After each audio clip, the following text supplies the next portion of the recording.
Hi guys, my name is Lucia and welcome back to my channel. So as you can see, I'm all cuddled up in my lounge, just resting up because for those of you who do follow me, I have had 2 surgeries in the last 2 months, and my most recent surgery was the other day. So I'm just relaxing at home, but what I wanted to do was just explain to you why I have been so MIA on here and what's been going on in my life, and yeah, just to give you an indication on what's been going on, and also to remind you that you need to stay in touch with your body and listen to it when it's telling you that there is something wrong, because had I not done that, my story could be completely different. So for those of you who do follow me on Instagram, you will know that I have had 2 surgeries in the last 2 months. I didn't go into very much detail about what those surgeries were on my Instagram or anything, just because I wasn't sure what was happening, and I wanted to wait until I had all the information to give you guys. But yeah, so basically the first surgery I had was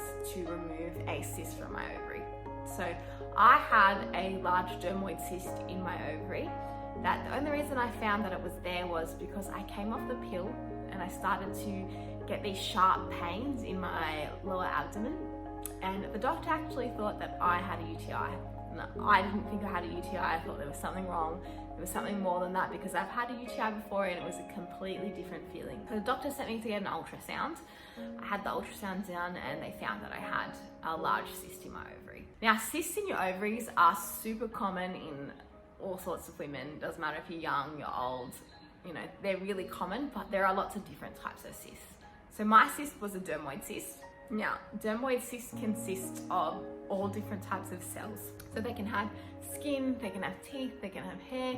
It's basically like its own little body person inside you, and it's not supposed to be there. So if you can imagine, it was 7 by 6 centimeters, and your ovaries are tiny. They're a little tiny organ, and they're not supposed to spread that large. So that's why I was getting sharp pains. My ovary was spreading, and also it was going into other organs. So I think it was hitting my bladder, which is why I was getting the sharp pains in my lower abdomen. But yeah, it had to be removed because it shouldn't have been there, and it had grown too large. It was blocking all my hormones. I wasn't releasing eggs, so it had to come out. When they remove things from your body, they do run tests on them to see what's inside them, why they grow there, all sorts of things. Yeah, they ran tests on my cyst, and they actually found that it had a small spot of cancer in it. Now, cancer is a scary freaking word. Imagine getting a phone call from the doctor to say that you've got cancer and not really knowing what's going on. I can tell you I was hysterical that day, because it's a very scary thing to think that you've got that. Cancer is a horrible word. It's scary, and the doctors actually didn't give me much information. So I had like 2 weeks where I was waiting to hear from doctors to see what was happening next. And like it's really scary. So like for people going through stuff like that, like honestly, holding a brave face is really hard. Like even now I'm getting upset thinking about how like scary it was for me. So yeah, I think I waited about 2 weeks before I went to the doctor, because I had to see my GP. I had to wait for the hospital to tell me what to do, and then I had to go to my GP, and my GP was the one that told me what it actually was. So at the start I thought it was ovarian cancer, because that's where the cyst was, but it was actually a form of skin cancer, which is super rare in someone my age to get something like that. I mean, getting cancer at my age getting ovarian cancer is also rare at my age, but getting the type of cancer that it was in my ovary is like it just doesn't happen. So there were really no statistics on what the doctors should do next, because someone my age shouldn't get skin cancer in your ovary. It usually happens in women over their 70s. So because there's no statistics, the doctors were going off other types of cancers or tumors, things like that, to determine what the outcome should be for me. So there's about a 40% chance that cyst would grow back in my ovary, and there's also a 16% chance that it will grow in my other ovary. So both those percentages are really high, especially the 40% one where it would grow back and possibly have cancer in it again.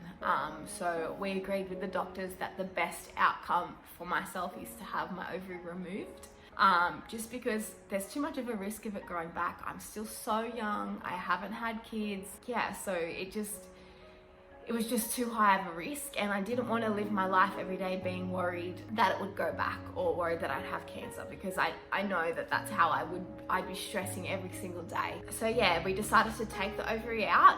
Now when you take one ovary out, it doesn't affect your fertility. Your other ovary is working okay. So they've checked my other ovary, and my other ovary is working fine, which was a big thing for me, because that was also what I was weighing up, was if my ovary isn't, if they take one ovary and my other ovary is not working, what will happen? Like, how will I have kids? Because having kids is something that I have dreamed of, you know, since I was young. I'm not ready for kids right now, but like, it's something that I do want in, you know, the near future. So that was a big thing as well, because, you know, you're taking your ovary out, and it's very scary. But the doctors have reassured me that it's not going to affect my fertility.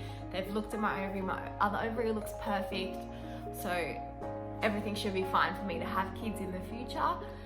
It's just that there was too much of a chance of it growing back in my ovary. So I have had that ovary removed, and that was my recent surgery, was to have the ovary removed, and they also took my fallopian tubes, and they took some glands as well, just to run some tests to make sure it hadn't spread anywhere. I had a PET scan done, and I've had bloods done, and looking at all of those, it doesn't look like it had spread anywhere anyway, but all of it is basically a precaution that it doesn't happen again, which is the best case scenario I could have hoped for, because had I not listened to my body when I first started getting these pains, it could have been a completely different story. The cyst would have stayed there, the cancer would have grown, it could have spread, you know, there's so many things that could have happened had I just not listened to my body. But that's why I say to you guys, listen to your body when it's telling you there's something wrong. If you're getting a pain somewhere, go to the doctor and see why that's happening, because I'm not someone who does that. I have a really high pain threshold, and I never go to the doctor when something's wrong,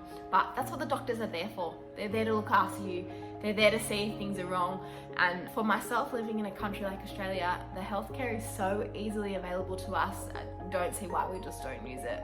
But pay attention to your body, guys, because things can go completely a different direction if you don't. As soon as I started getting the pains, I went to the doctor, and this is what happened. But I'm so lucky that it didn't go further than that I only had to have my ovary removed, that I will still be able to have children, and that I'm pretty much cancer free. I am cancer free, and it was only in that one spot of my body, and when they removed the cyst, it was gone. So I'm ready to move on with my year, start getting back into things properly. I know it's at the end of the year, but it doesn't matter, because, you know, it doesn't matter where you start.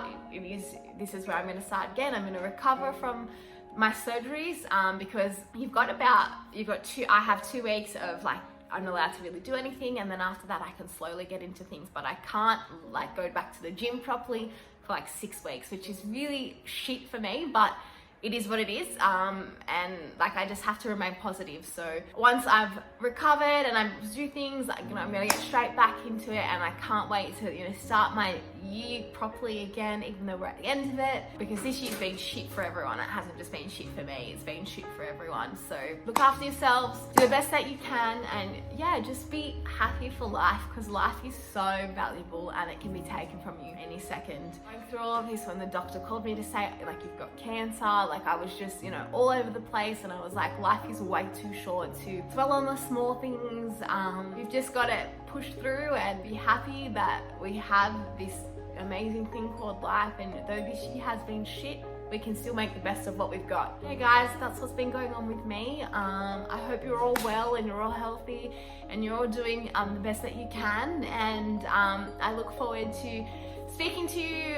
Comment down below, like this video if you want to see more, because I will be posting more again since I'm able to slowly get back into things, and yeah, I want to hear from you guys. So thanks for listening, guys. I'll speak to you soon.